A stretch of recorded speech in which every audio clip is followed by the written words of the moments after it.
Okay, to my hero, my baby boy, my Hi, Ate son, Clau. How are who you? took care of me, and I'm alive because of this little boy now. You We're know, always gonna be safe here. He hurt himself A really bit? bad.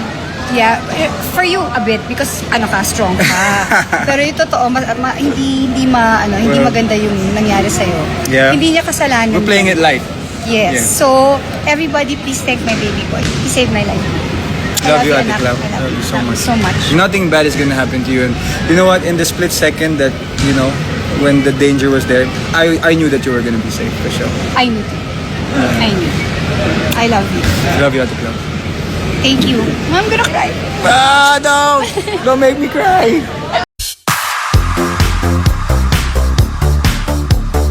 Nagkaroon ng aksidente si Claudine Barreto sa tapping ng seryeng Totoy Bato na pinagbibidahan ni Kiko Estrada na umiere ngayon sa TV5.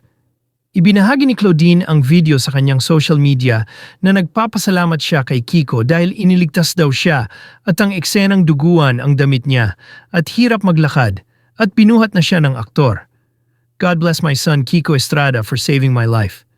Thank you, Almighty Father, for your protection. Thank you for being with the whole cast, staff, crew, writers, directors, stuntmen, stunt directors, buong prod, TV5, Viva and co-actors. We give back all glory and honor to you, our Lord and Savior. We are nothing without you. Caption ng actress.